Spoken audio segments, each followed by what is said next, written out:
There is a modern way of thinking that is rather ancient. It infects the very fiber of society and your very habits of thought. It can be traced back, as far back at least, to the Greek philosopher Plato in the 4th century BC, a few hundred years there before the birth of Jesus. He popularized the perspective, the understanding of the world, having this view of this immaterial ideal forms that are the true substance of which all material things are but just a shadow. Right? So in this view of Plato, kind of in this upper level of ideas, you've got these ideal forms, and that's like the real thing, that's the most valuable thing. But then down here with all this physical stuff, this is just like a shadow. It's just a shadow of the ideal, and it is thus inherently inferior. This understanding of the world, it shaped the 1st century Corinth, and it has gone on to morph and be developed alongside Western civilization. René Descartes, the so-called father of modern philosophy, he wrote, "The human body may be considered as a machine." That's how he conceived of it, understanding the body to be quite distinct from the immaterial soul. Or you may hear the same kind of Platonic idea, this separation, this materialistic dualism, in this quote from Francis Crick.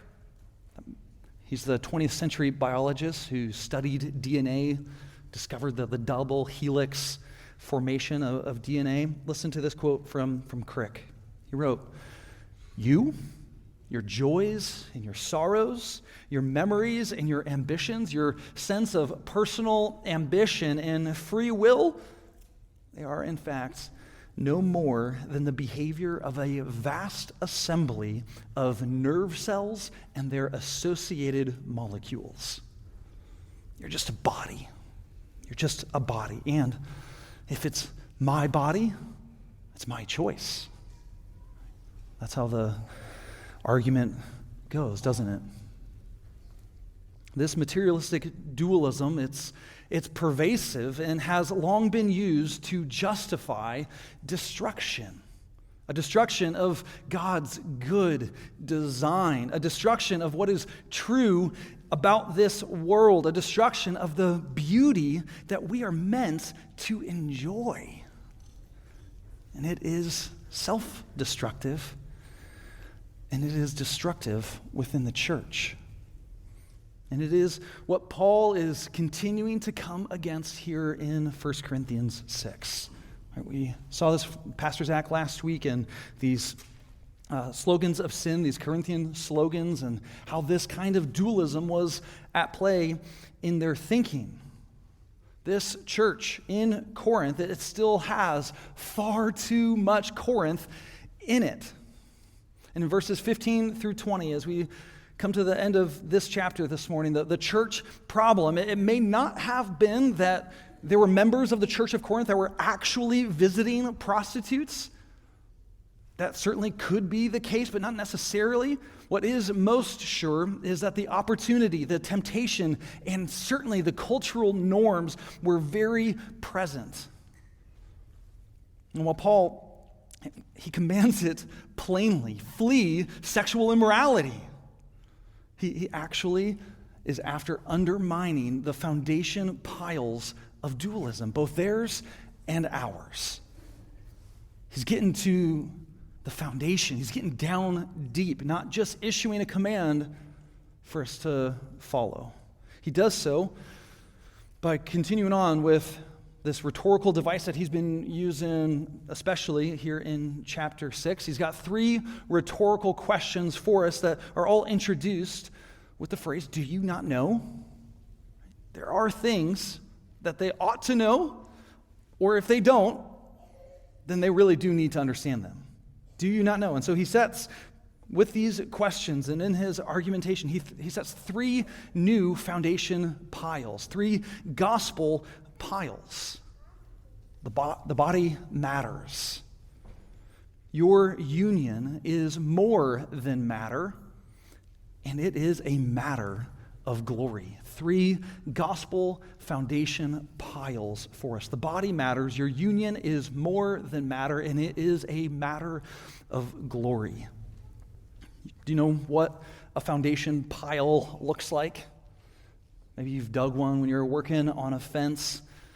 My kids and I, we were checking out the 36th Avenue bridge that is no longer a bridge. We're very concerned with this construction project as we use that bridge multiple times a day.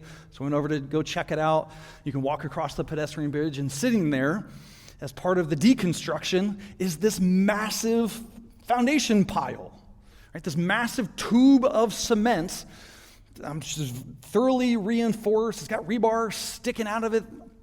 I don't know how tall it was, 10, 15 feet long. I probably wouldn't be able to get my arms around it. Massive cement pile, right? And typically you're digging down and you throw in your rebar and your cement, right? And this is providing a good base for building, right? So that foundation pile sunk down deep is resisting the upheaval of temperature in time. So have that imagery in mind as we look at these 3 gospel foundation piles. The first gospel pile is here in verse 15. The body matters.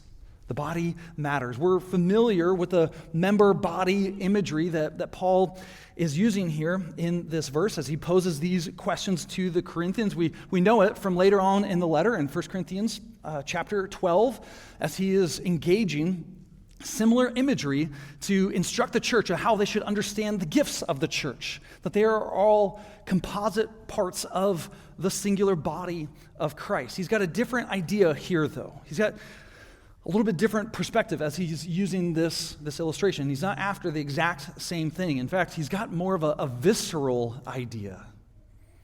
He's saying your bodies, your physical bodies are members of Christ.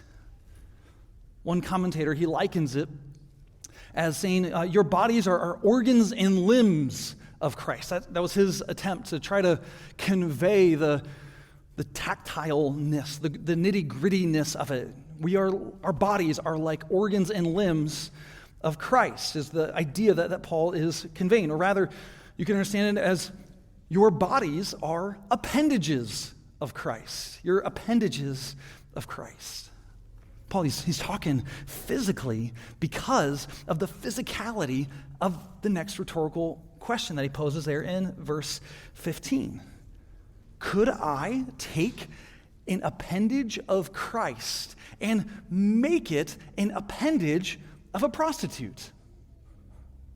This is the rhetorical device that he's holding out to the Corinthians. Could I do something like that? Something that has been so profoundly united with Christ. How?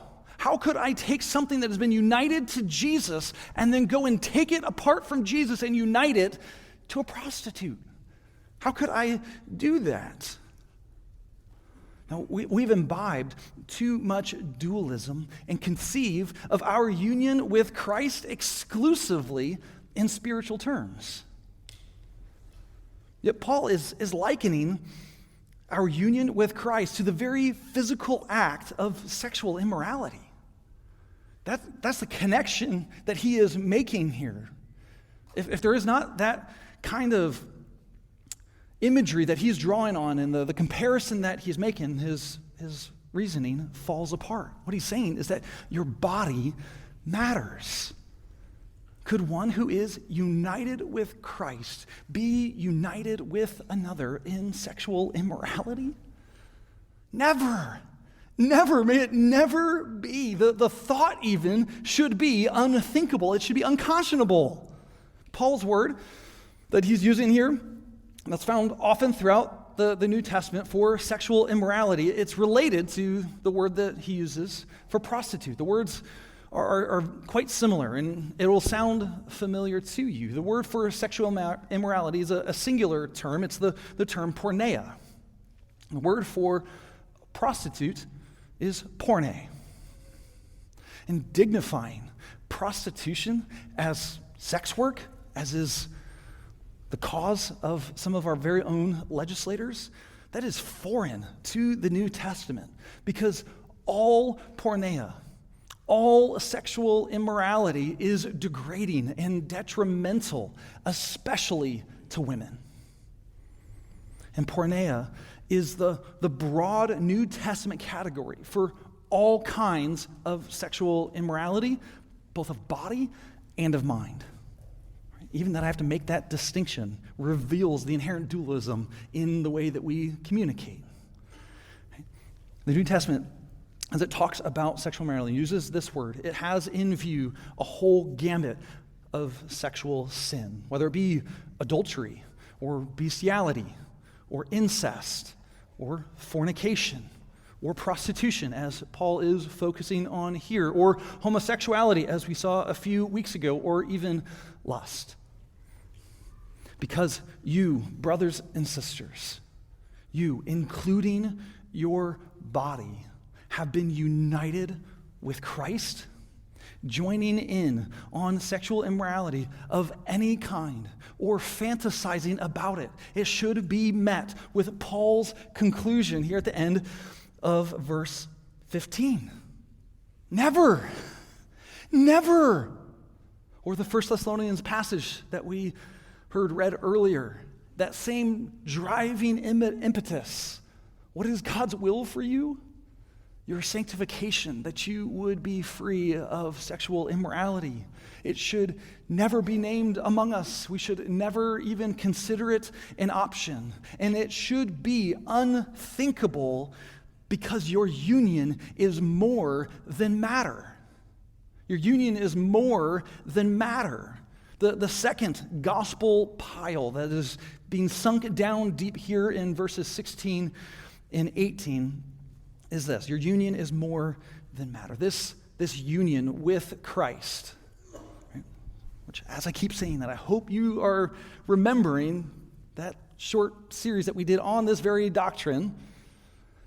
It wasn't just out of nowhere. Hopefully you're catching as we keep going through the Corinthian letters. Like, oh, okay, this theme of union with Christ, it does show up all over the place.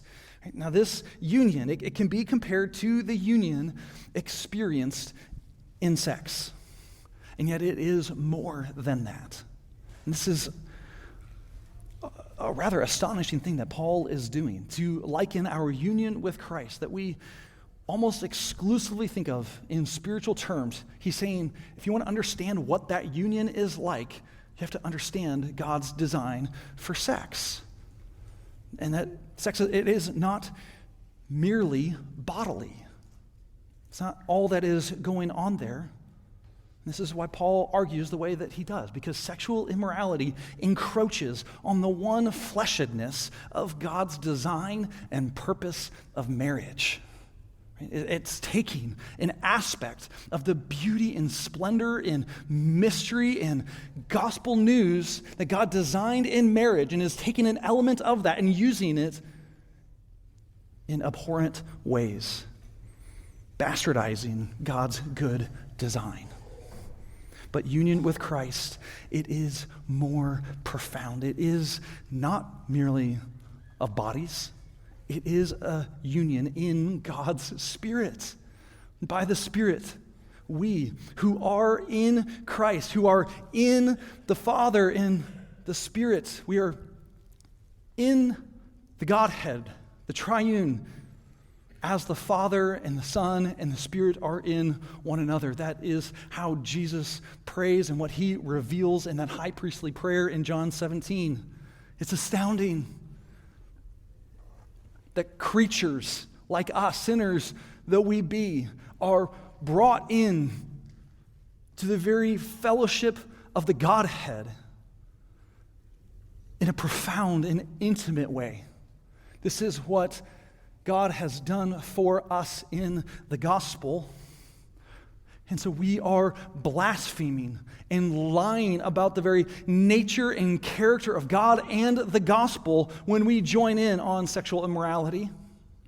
It's not just we're sinning in this particular kind of way that is socially taboo among conservative Christians. That's not why this is offensive. It is offensive because we're blaspheming against God. The design and purpose of sex is to convey the union and intimacy, indeed otherworldliness of the union that we enjoy in the Godhead. And so we're saying something false about who God is. We're saying something false about what God has accomplished in redeeming sinners like us when we go and use that imagery, that symbol, that signpost in a way that is contrary to its design. We're blaspheming and lying about God and the gospel. And so when we submit ourselves to sexual immorality of all manner, any kind, it's not just images in the privacy of your own mind. It's not merely a plot line in a salacious story. It's not a test drive to see if you are compatible. It's not an appetite that must be satisfied. It is blaspheming God and the gospel because your union is more than matter. And these bodies are not a shadow of ideal forms. They're not mere machines or a vast assembly of nerve cells and their associated molecules. We are means of imaging God in this world. That's his design for these bodies. We're to use them to image him in this world. Therefore, we ought to flee sexual immorality. But we do so as well because such sin is distinctly against our own body. Such sin is distinctly against our own body. There's a little bit of ambiguity about how Paul is making this point here in verse 18. So if you look at verse 18, and if you're reading in the ESV, or as you heard Pastor Zach read, you'll see it reads, every other sin a person commits. The ESV adds that word other to try to help understand what's going on here. The ESV translators, they're contrasting that sin, which is outside the body, with sins against his own body.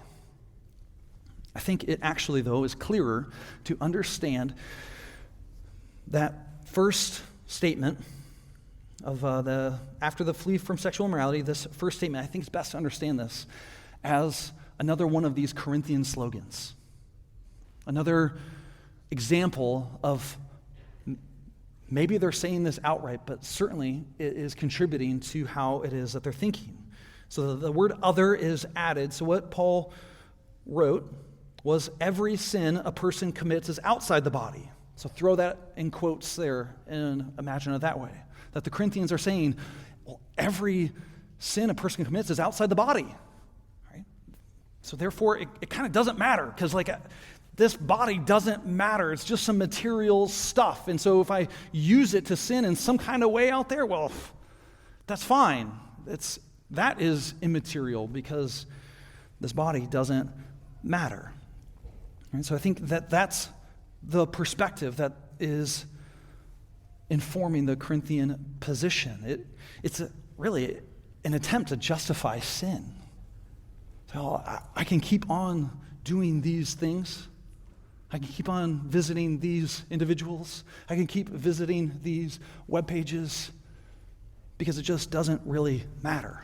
It's outside the body. It's just ultimately morally irrelevant. But Paul, he counters that by saying sexual immorality is a sin against your own body. It's a sin against your own body. It is a distinctly detrimental sin. I don't think Paul's point is it's the only sin against your body. We can think of a number of sins that we commit against our body, from substance abuse to self-injury. There's a whole slew of things that we can do that affect our bodies. But I think it is self-evident, actually, to any one of us who have experienced any kind of sexual brokenness, that sexual immorality is a sin against our own body. That it is distinct. It is a sin that has a different kind of effect. Because sex is designed for the one flesh union of marriage. And using this gift casually does more and lasting harm than other kinds of sin. Sexual sin, it touches deeper because God designed sex to touch on something deeper. It's more than just matter. God willing, we'll see next week how truly revolutionary Paul's teaching is here. Because he's neither advocating for licentiousness or asceticism. Those are the two directions that history goes in dealing with sex. One of those two directions, either do whatever you will, right? That's the licentious route. Do whatever you will, all is fair game, right? Just as long as it's consensual, have at it. No holds barred, right? Or swing the pendulum the other direction to asceticism. Sex, it's a necessary evil, and really it ought to be avoided, and it certainly should not be enjoyed. Right? That's a direction that people have gone throughout history. But we'll see, God willing, that Paul is teaching a third way as he's summoning us to flee sexual immorality, as he moves into chapter 7 and is speaking about marriage. He offers to us a different way of understanding these bodies and this gift, a way of God's design to enjoy with anticipation the consummation of the work of Christ in the gospel. Now, I mentioned a couple weeks ago that Christians don't focus on this topic. We don't give focus to abstinence and sex from like this drive of puritanical prudishness. Right? That's not what it is. That's not what's motivating us. That's not why I'm preaching on this passage. I would happily preach on a different passage. Right? This is not an easy thing to speak to in a diverse congregation such as ours. Right? Rather, we have to give attention to this. Paul, he has to write this because our culture forces it upon us. Right? There's no effort on the part of our culture or the Corinthian culture to just leave us alone and let us enjoy God's gift and design as he would have us, but it forces sexual immorality upon us. The world is and has been so oriented in opposition to God and his designs that we have to counter it. We have to come against it because of its rebellion, our culture's rebellion. So just consider this statistic that I heard this week. 90% of the internet is pornography. 90% of the internet is pornography. I didn't even know that something like that could be known. But apparently, you can know how much the internet is. Right? You can quantify it in some way. I didn't know that was possible. Right? But even if this statistic were shown to not be accurate, even if it was no, that's not right. You got that stat, it's wrong. Right? Even if that is so, just consider the obvious. Right? That it's irrefutable how pervasive and how accessible pornography of every kind and degree is. Right? Almost all of you have a device in your pocket right now that could access all kinds of terrible and egregious things in under a minute. And so, parents, don't give devices to your children. Just don't. Don't give devices to your children. Now, there's schools, you can see signs up around here that showed this school year, right? Devices got to be put away, and that is an inflammatory thing for some parents. They think that is a great tragedy to restrict devices from our children, and it shouldn't be controversial, nor should it be dismissed as legalistic. Because parents, you set up all kinds of protections to train and equip your children. Just think of when they're toddlers and all of the gadgets and gizmos that you put up around your house to keep them from getting a bonk on their head. So why would you do any less when it involves blaspheming God and sinning against their own bodies? And kids, students, trust your parents. Pastor Zach and I did not coordinate this between his exhortation and this application. Students, trust your parents. Just because your friend has free and unlimited access to Xbox and TikTok and you don't, is it not great that your parents love you enough to serve you in this, to help you and bring you along, to recognize the dangers and threats that are in this world? And so may we all regard sexual immorality in all of its forms like a grounded gander. Think of sexual immorality like a grounded gander. Do you know what I mean here? A grounded gander, right? Like in the spring, the Canadian geese, they make their way back up. Just thinking Pastor Zach's slew of synonyms last week as he was talking about corpophagia, right? They leave all of their mess all over everywhere, but that's not it, right? When they lay their eggs, the ganders, the male geese, right? They're grounded. They aren't flying away. They're staying close to their nests. And the ganders, man, they're feisty.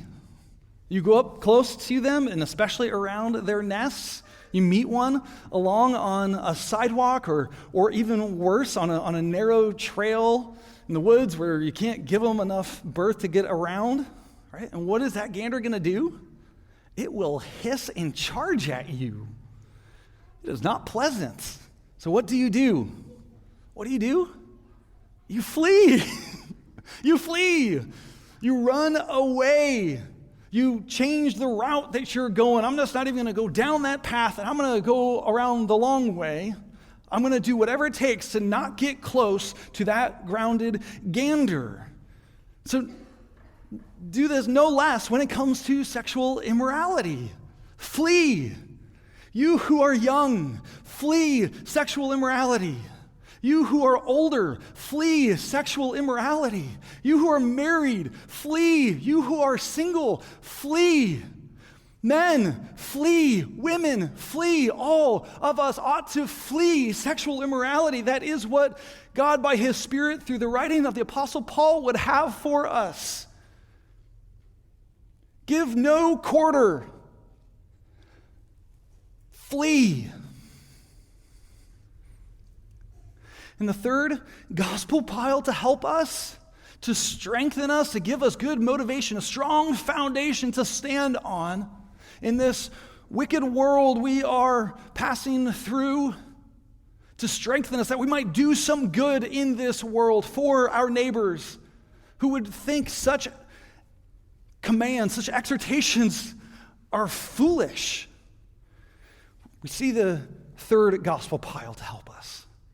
This pile, it is the one most clearly a gospel pile. The deepest footing. I think this is what Paul's been doing. Each one of these, he's going deeper and deeper, providing further foundation for us. The deepest footing for why we who are appendages of Christ ought not even think of joining in on sexual immorality is twofold. Look at verse 19. Verse 19, do you not know that your body is a temple and you are not your own? That's the third gospel pile. Ultimately, your body is a temple and you are not your own. This body temple language, Paul, he used it way back when we were in chapter 3 to describe the corporate unity that we enjoy, right? There ought to be no divisiveness among us because we are God's temple.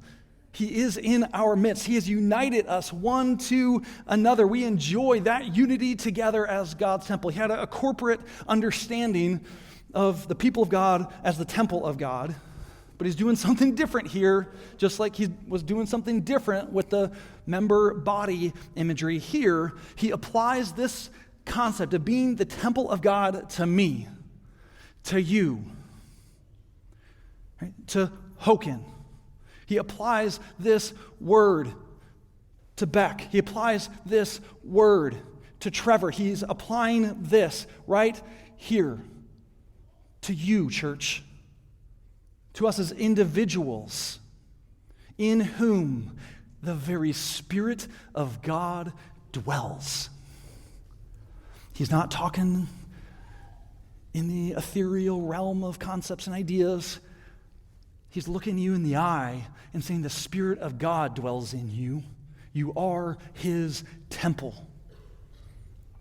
He indwells your body if indeed you have received the Spirit of God. That's what we talked back in chapter 2, verse 12 of our salvation. You are saved. You are a Christian if in fact you've received the Spirit of God. In that Spirit, he indwells your body. Is that not remarkable? What an elevation of this frail and broken matter that God himself miraculously inhabits this when he saves a sinner. That's astounding and decimates any sort of Platonic materialistic dualism. That God's Spirit dwells in this body when he makes a sinner a saint. And so it's not your body that you need to escape, Christian. Your body, it's not the problem ultimately. It's not your body that you have to escape. God has drawn near to you in your body. He did so by purchasing you. That's what he did for you, Christian. He purchased you. You were ransomed, not with perishable things like silver or gold, but with the very precious blood of Christ. This is how God has purchased you. Oh, so you were bought with a price. It was the most costly and dear price. Jesus had to take on a body himself that he might lay down his body, might shed his blood to purchase you back to God, to redeem you to himself, to make you his own. So no, you are not your own. You're Christ's. He bought you. You've been purchased by his blood. And so your dualistic view of body and soul that leads to immorality is undone by the very presence and purchase of God. You are not your own. It is not your body to do with as you will. And no, it is not your choice. The sexual revolution, it is no liberation movement. It only enslaves to sin and death. And in stark contrast stands the gospel that secures for us a freeing bondage. It's a freeing bondage. Because Christian, you are bound to your master's will. And so what is the responsibility of a bondservant who has been purchased? Honor the master. Follow the master. Do as your master says. Follow his lead and his example. And what is the function of a temple? Glorify God. To glorify God. The reorientation, this gospel solution to the sexual brokenness, not just of these verses, 15 through 20, but of all of chapter 5 and 6, as Paul has been pulling on this idea. All of the different expressions that he has highlighted here of sexual brokenness. All of it, the gospel solution is the declaration that sex and your body is a matter of glory. Glory is at stake here. So whose glory will you live for? The glory of your passions and pleasures? Or the glory of a holy God who can restore to you all things? When you gladly submit to this life-giving presence and purchase, God's good design, it is redeemed. The truth of this world, it is restored. In the beauty of sex, it is rightly enjoyed. All because Christ paid for you with his body, with his blood.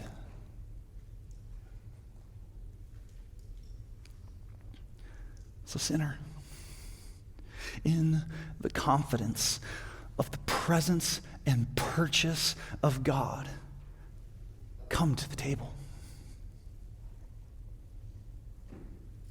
There is grace for you. Yes, even you who are sexually broken, who have gone after sexual immorality. There's grace for you. Come to Christ and be restored, be redeemed, be purchased. He hides his face from your sins, and he blots out your iniquities. He creates in you a clean heart and renews in you a right spirit. That is the amazing grace he offers us. So come and receive it.